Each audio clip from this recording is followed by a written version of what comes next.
నమస్తే, welcome to listen TV. ప్రస్తుతం నాతో పాటు గజ్జెల కాంతం గారు ఉన్నారు. మాట్లాడే ప్రయత్నం చేద్దాం.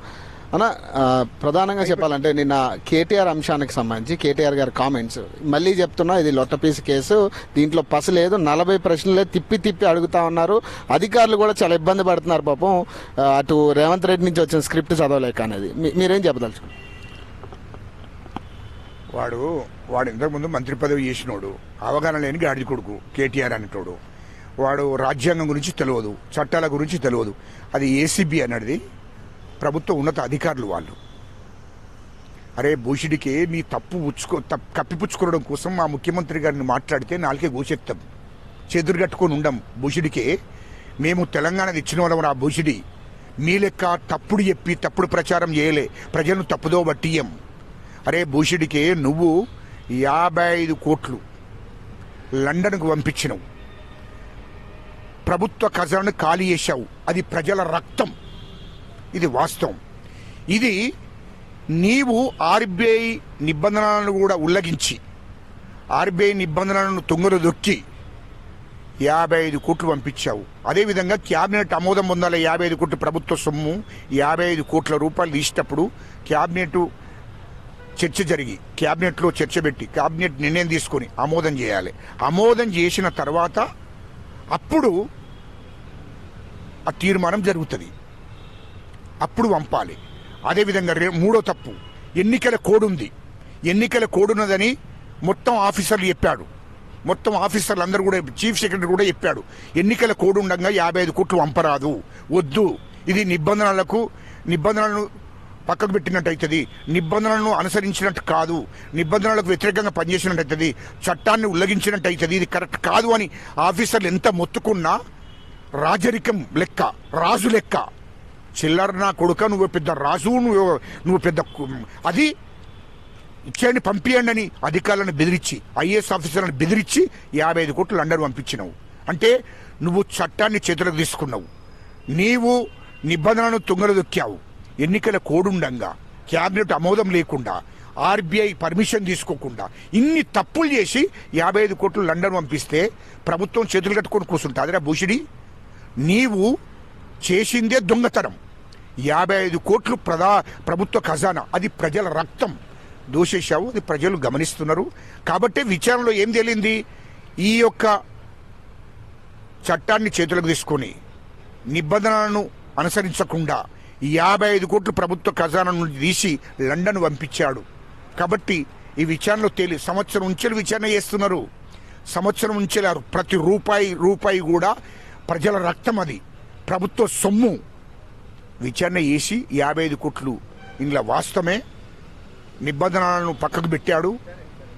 మరి రాజ్యాంగాన్ని కూడా అనుసరించకుండా మరి 55 కోట్లు పంపింది వాస్తవమని ప్రభుత్వం, నువ్వు ఏదైతే నీ దగ్గర పనిచేసినరో ఐఏఎస్ ఆఫీసర్లు, అదే ఐఏఎస్ ఆఫీసర్లు వాంగ్మూలం ఇచ్చారు. అదే ఐఏఎస్ ఆఫీసర్లు చెప్పారు విచారణలో, ఇది కేటీఆర్ ఒత్తిడి మూలంగా, కేటీఆర్ వంపు అంటేనే పంపాము, కేటీఆర్ ఈ శాఖ మంత్రి కాబట్టి ఆయన చెప్పినట్టు వినడం జరిగిందని చెప్పారు. కానీ నిన్న కేటీఆర్ గారు అదే ప్రెస్ మీట్ లో కేసీఆర్ అధికారంలోకి వచ్చిన దగ్గర నుంచి కూడా ₹1 అవినీతి చేయలేదు మేమని చెప్తా ఉన్నారు. 3 లక్షల కోట్లు అప్పు, 3 లక్షల కోట్లు దోషేశారు. ప్రతిదీ కూడా రిపోర్ట్. అవురా, నీకెట్లా ఇక్కడ అండర్ గ్రౌండ్లో 5 అంతస్తులు ఎట్లా కట్టినవరా భయ్? 300 కోట్లతో ఎక్కడి నుంచి వచ్చినదా? అంత నువ్వు అమెరికాలో చిన్నగా నౌకరీ చేసుకొని బతికినోడివి, నీవు ఎక్కడి నుండి వచ్చిందిరా అది? అమెరికాలో ఇల్లు ఎట్లా వచ్చిందిరా నీకు? అమెరికాలో ఇల్లు కొన్నావు కదా, ఇల్లు ఎక్కడి నుంచి వచ్చింది? అమెరికాలో 50,000 కోట్లు కంపెనీలలో పెట్టావు కదా, అవి ఎక్కడి నుండి వచ్చినాయి? ఎవడబ్బ సొమ్మురా? తెలంగాణ ప్రజల రక్తం. ప్రభుత్వాన్ని దోశావు, ప్రజలను దోసుకొని పోయి అక్కడ పెట్టావు. నీ అక్కకు దుబాయ్లో ఇండ్లు ఎక్కడ 20? దుబాయ్లో 2 ఇండ్లు, లండన్లో రాజకోటను అక్కడ రాజులు ఉన్నటువంటి కోటను కొన్నది. ఇవన్నీ ఎక్కడిరా?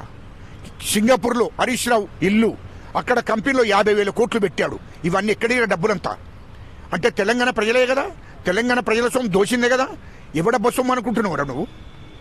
ఇయ్యల్లో 1,000 కోట్లు, లక్షల కోట్లు మొత్తం దోషేసి, రాష్ట్రాన్ని దోషేసి, మీరు వేరే దేశాలలో పెట్టుబడులు పెట్టి మీరు ప్రజల సొమ్ముతోని జల్సాలు చేస్తున్నారు.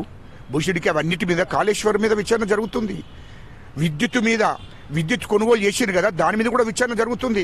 కేసీఆర్ను తిహార్ జైలుకు పంపిస్తారు ఖచ్చితంగా. ఇది చాలా చిన్న కేసు, ఇక్కడ నుంచి పైసలు ట్రాన్స్ఫర్ అయినాయి, అక్కడ పైసలు ఉన్నాయి అనేది ఆయన చెప్పే మాట. నిన్న 55 కోట్లు అంటే ఎవడబ్బ సొమ్మురా? భూషణ్కే 55 కోట్లు నీకు అంటే వాడు లక్షల కోట్లు దోషిండు కదా, ఈ 55 కోట్లు పెద్ద లెక్కలకు తీసుకుంటాడు. 55 కోట్లు అంటే ఇక్కడ ఒక జిల్లాను కాదచ్చురా, జిల్లా ప్రజలు పేద ప్రజలకు ఇండ్లు కట్టియచ్చు, వాళ్ళ చదువులకు ఉపయోగపడతాయి. 55 కోట్లు అంటే నువ్వు లక్షల కోట్లు దోషినవు కాబట్టి నీకు 55 కోట్లు పెద్ద లెక్క కాదు, కానీ ఇది ప్రజల రక్తం కదా. కాబట్టే విచారణ జరుగుతుంది. ఆ విచారణ సంవత్సరం నుంచి చేసిన తర్వాతనే వీడిని జైలుకు పంపే కార్యక్రమం పెట్టారు. ఖచ్చితంగా ఇప్పుడు ఈడీ కూడా దిగింది. ఈడీ కూడా కేంద్ర ప్రభుత్వం నుంచి ఈడీ కూడా వస్తుంది. ఈడీ విచారణ జరుగుతుంది. త్వరలోనే సిబిఐ విచారణ కూడా చేస్తున్నారు. ప్రభుత్వ యంత్రాంగం అంతా ఇది ఎంత ప్రభుత్వ యంత్రాంగం విచారణ చేసినాకనే జైలుకు పంపే కార్యక్రమాలు ఉన్నాడు. ఖచ్చితంగా ఇంటి నలుగురు జైలుకు పోతారు. ఎందుకంటే కాళేశ్వరం ప్రాజెక్టు విద్యుత్ దాంట్లో 1000 కోట్లు దోశారు, అది కేసీఆర్. ఇదే మిషన్ కాకతీయ, మరి మిషన్ భగరత్, ఇందులో హరీష్ రావు 1000 కోట్లు దోశాడు, ఇది అక్కడ పెట్టాడు సింగపూర్లో.